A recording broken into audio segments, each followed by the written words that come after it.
வணக்கம் மக்களே, நாம இந்த ஆரோக்கியமான பதிவில் 60 வயதிற்கு மேற்பட்டவர்கள் என்னென்ன உடல் பரிசோதனை எடுத்துக்கொள்வதன் மூலமாக அவங்களுடைய உடல்நலத்தை தொடர்ந்து ஆரோக்கியமாக பராமரிக்க முடியும் அப்படின்றத பற்றி பார்க்க போகிறோம். 60 வயதில் உடல் பரிசோதனைகள் ரொம்ப முக்கிய பங்கு வகிக்குது. 60 வயசாகிடுச்சா முதல்ல நீங்கள் இந்த டெஸ்ட்லாம் எடுத்துட்டீங்க அப்படின்னா நிம்மதியாக இருக்கலாம். 60 வயதிலுமே நீங்கள் ஆரோக்கியமாகவும் சுதந்திரமாகவும் இருக்கும்போது நீங்கள் மகிழ்ச்சியாக இருப்பீங்க. அந்த ஆரோக்கியம் நீட்டிக்கிறதுக்கு பல பரிசோதனைகளை நீங்கள் செய்யணும். 60 வயதுக்கு அப்புறம் ஆரோக்கியம் காக்கிறதுக்கும் உடலில் ஏதாவது பாதிப்புகள் ஏற்பட்டிருக்கா அப்படின்றத கண்டுபிடிக்கிறதுக்கும் கட்டாயம் மெடிக்கல் செக்அப், அந்த மருத்துவ பரிசோதனை செய்யணும். அப்போதான் நமக்கு மூட்டு வலி, முடக்குவாதம், பிபி ப்ராப்ளம், சுகர் ப்ராப்ளம், இதய தொடர்பான பிரச்சனை இதெல்லாம் இருந்துச்சுன்னா முன்னாடியே கண்டுபிடிச்சு அதை சரி பண்ணிக்கலாம். அலட்சியமாக நம்ம இருக்க தேவையான அந்த அவசியம் நமக்கு கிடையாதுங்க. ஸோ அப்போ அந்த அறிகுறிகள் இன்னும் குறிப்பாக பார்த்தீங்கன்னா என்னென்ன பரிசோதனைகள் 60 வயதிற்கு மேற்பட்டவர்கள் எடுத்துக்கிட்டாங்க அப்படின்னா அவங்க ஆரோக்கியமாக இருக்க முடியும் அப்படின்றதெல்லாம் நம்ம விளக்கமாக பார்ப்போம். அதை பற்றி பார்க்கறதுக்கு முன்னாடி இந்த வீடியோவுக்கு மட்டும் ஒரு லைக் கொடுத்துட்டு இந்த தகவலை உங்களுக்கு தெரிஞ்சவங்களுக்கும் ஷேர் பண்ணிவிடுங்க. ஏன்னா இது அவங்களுக்கும் பயனுள்ளதாக இருக்கக்கூடிய ஒரு ஆரோக்கியமான பதிவு தான். இது போன்ற அப்டேட்ஸ்கள் நீங்கள் தொடர்ந்து பார்க்கறதுக்கு நம்மளுடைய ஹெல்த் நியூஸ் தமிழ் சேனலை மறக்காம சப்ஸ்கிரைப் பண்ணி வச்சுக்கோங்க. பக்கத்தில் இருக்கக்கூடிய பெல் பட்டனையும் கிளிக் பண்ணி ஆல் அப்படின்ற ஆப்ஷனையும் செட் பண்ணி வச்சுக்கிட்டீங்க அப்படின்னா நாங்கள் போடக்கூடிய எல்லா அப்டேட்ஸும் உங்களுக்கு நோட்டிஃபிகேஷன் அடிக்கடி சேரும். சரிவாங்க மக்களே, இப்போ வீடியோக்குள்ள போயிடலாம். உயர் ரத்த அழுத்த பரிசோதனை நீங்கள் செய்யணுங்க. முதல்ல இப்போ 60 வயது வரை உயர் ரத்த அழுத்தம் இல்லை அப்படின்னா அது மகிழ்ச்சியான ஒன்று தான். ஆனால் இனியுமே அது இல்லாமல் இருக்கா, உண்மையில் ரத்த அழுத்தம் இல்லையா அப்படின்றத நம்ம கண்டுபிடிக்கணும்னா கண்டிப்பாக நம்ம ரத்த அழுத்த பரிசோதனை செய்யணும். ஸோ பிபி என்று சொல்லக்கூடிய பிளட் ப்ரெஷர், அந்த பிபி செக்அப் பண்ணக்கூடிய அந்த பரிசோதனை நம்ம செய்யணும்.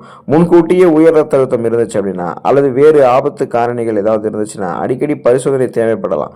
இது இதயம், தமனிகள், மூளை, கண்கள் மற்றும் சிறுநீரகங்கள் பாதிப்பு உண்டு பண்ணலாம். அப்போ நம்ம என்ன பண்ணணும்னா நம்ம பிபி ப்ராப்ளத்தை எப்போதுமே கண்ட்ரோலாக வைத்துக்கொள்ளணும். அப்போ பிபி கண்ட்ரோல் பண்ணணும்னா நம்ம பிபி கரெக்டாக லெவலில் இருக்கா அப்படின்றத அடிக்கடி செக் பண்ணிகிட்டே இருக்கணும். ஸோ அந்த பிபி செக்அப் நம்ம ரெகுலராக பண்ணணுங்க.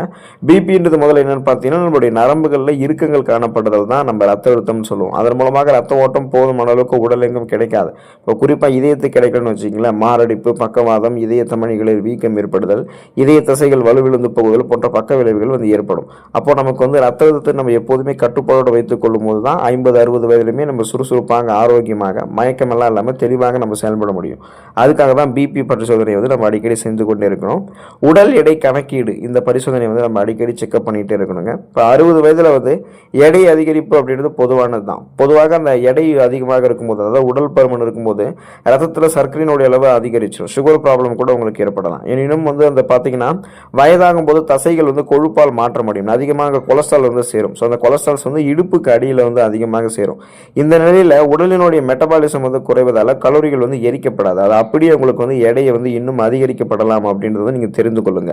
அதனால் அந்த உடல் எடை அதிகப்படுத்தப்பட்டு கொண்டே இருக்கும் பொழுது நாம் வெயிட் லாஸ் பண்ணுறதுக்கான ப்ராப்பரான ஃபுட்ஸ் எல்லாம் எடுத்துக்கணும். ஸோ அதாவது பார்த்தீங்கன்னா குறைந்த கலோரிகள் இருக்கக்கூடிய உணவுகள் எடுத்துக்கொண்டு அதன் மூலமாக அந்த நார் சத்து போன்றவெல்லாம் நமக்கு கிடைக்கும் போது பசியை கட்டுப்படுத்தி நம்மளுடைய வெயிட்டை நம்ம லாஸ் பண்ணணும். இதுதான் ஆரோக்கியமான முறை.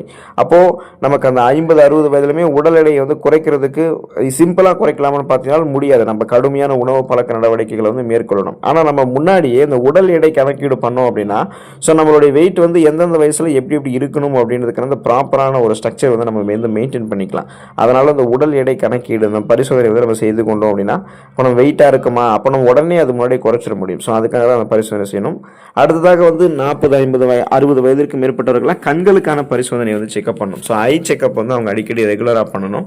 கண்களுக்காக கண்ணாடி அணிந்திருந்தாலும் வேறு ஏதேனும் பிரச்சனைகள் உண்டா அப்படின்னு கேட்டிங்கன்னா இந்த மாகுலர் சிதைவு, கண்புரை மற்றும் கிளைகோமா போன்ற கண் நோய்கள் வருவது பொதுவானதுதான். ஸோ இந்த ஸ்கிரீனிங் பார்வையை பாதுகாக்கிறதுக்கும் அதிகரிக்கிறதுக்கும் இது செய்யும். ஸோ அப்போ கண் பரிசோதனை எப்போதுமே தேவைப்படுது அப்படின்றத கண் மருத்துவரிடம் நம்ம ஆலோசிக்கிறது ரொம்ப நல்லது. நம்ம ஒரு ஐ ஸ்பெஷலிஸ்ட்டை அடிக்கடி நம்ம கண்களை காட்டி நம்ம செக் பண்ணணும். ஏன்னா இப்போதெல்லாம் கண்கள் தொடர்பான பிரச்சனைகள் ஏற்படுவதற்கு பல்வேறு விதமான காரணங்கள் இருக்குது. முதல் காரணம் என்னென்னா நம்ம அந்த ஊட்டச்சத்து குறைபாடாக இருக்கக்கூடிய உணவுகள் எடுத்துக்கொள்வது. இரண்டாவது காரணம் வயசாகக்கூடிய முதுமை காரணம்.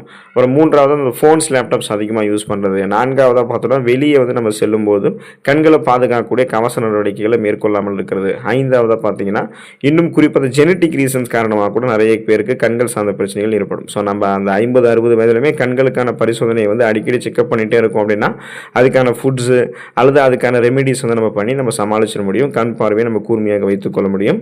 காது கேட்கக்கூடிய பரிசோதனை நம்ம செய்யணுங்க. ஸோ இதை நம்ம செக் பண்ணுறது ரொம்ப ரொம்ப அவசியம். அவசியம். ஏன்னா நிறைய பேர் வந்து பிபி ப்ராப்ளம், இதயம் தொடர்பான பிரச்சனை, கண்கள் தொடர்பான பிரச்சனை இருக்கும், சுகர் இருக்கும், இதுக்கு மட்டும்தான் செக்அப் பண்ணுவாங்க. ஆனால் காது கேட்குதா அப்படின்றதுக்கு வந்து பரிசோதனை செய்ய மாட்டாங்க.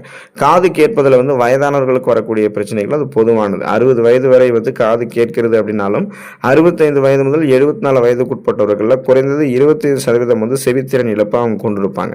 பெரும்பாலும் சிகிச்சை அளிக்கக்கூடியதாக இருக்கும். வயதுக்கேற்ப இந்த எண்ணிக்கை வந்து 50% அதிகரிக்கும். அதனால் காது கேட்பதில் சிரமம் இருந்தாலும் பரிசோதனை மேற்கொள்வது நல்லது.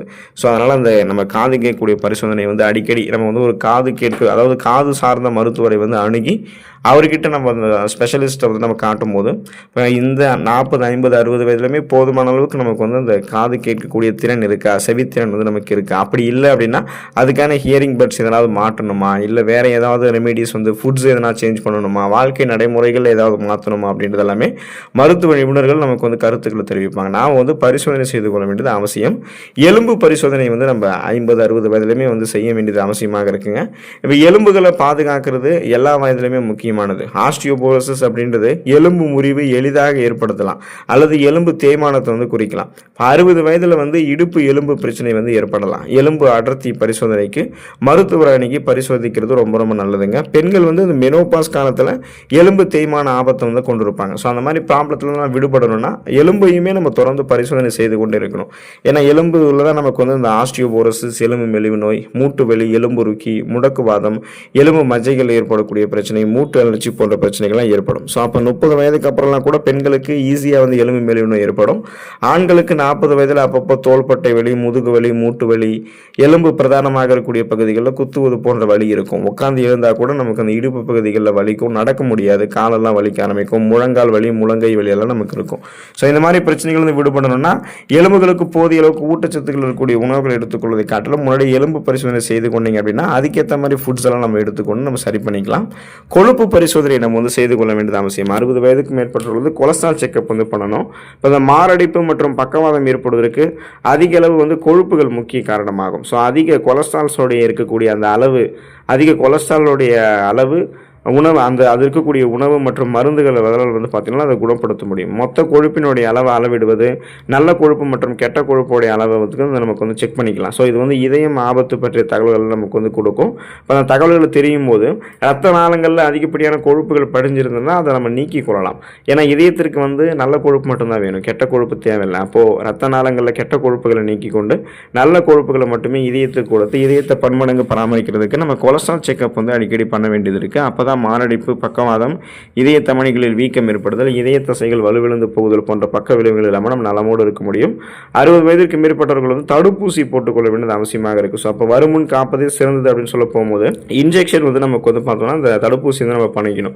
வயதான பிறகு தொற்றுகள் தாக்கம் எளிதில் நமக்கு இருக்கும். அந்த நிலையில் வந்து நிமோனியாவால் இருந்து பாதுகாக்கிறதுக்கு தடுப்பூசி போட வேண்டும். நோய் கட்டுப்பாடு மற்றும் தடுப்பு மையமானது 50 வயதுக்கு மேற்பட்டவர்களுக்கு வருடாந்திர காய்ச்சல் தடுப்பூசி போடணும் அப்படின்றது வந்து பரிந்துரைக்கிறாங்க. ஒரு முறை வந்து டிப்தீரியா, டெட்டனஸ் பூஸ்டர், கக்குவான் இருமல் போன்ற தடுப்பூசிகளை பரிந்துரைக்கிறாங்க. மேலும் 10 ஆண்டுகளுக்கு ஒரு முறை வந்து டிப்தீரியா மற்றும் டெட்டனஸ் பூஸ்டர் வந்து பரிந்துரைக்கிறாங்க. இது ஆண்களில் வந்து புரோஸ்டேட் கேன்சர் மற்றும் பெண்களில் வந்து மார்பக புற்றுநோய், அந்த மாதிரி பார்த்தீங்கன்னா நிறைய இந்த மாதிரி பிரச்சனை, அந்த இடுப்பு தொடர்பான பரிசோதனை இதெல்லாம் அடிக்கடி செய்கிறதுக்கு அறிவுறுத்துறாங்க. ஸோ அந்த நம்ம வந்து பார்த்தீங்கன்னா அந்த ப்ராப்ளம் வந்து சிம்டம்ஸ் செக் பண்ணுறதுக்கு முன்னாடி நம்ம என்ன பண்ணணும் அப்படின்னா இந்த மாதிரி தடுப்பூசி போடக்கூடிய விஷயத்தை நம்ம ஃபாலோ பண்ணணும். 60 வயதிற்கு முன்பு நீரிழிவு, உயர் ரத்த அழுத்தம், கொலஸ்ட்ரால் போன்ற பிரச்சனைகள் இருந்துச்சுன்னா நீங்கள் மருத்துவருடைய ஆலோசனைப்படி அப்பப்போ பரிசோதனை செய்து கொண்டு அதில் வந்து சிகிச்சைகளை பெற்று நலமடைந்து கொள்வது அவசியம். அதுக்காக தான் உங்களுக்கு இந்த பதிவு. ஸோ ஆரோக்கியமாக இருங்க. அடுத்த ஆரோக்கியமான பதிவில் மறக்காமல் சந்திப்போம். நன்றி மக்களே.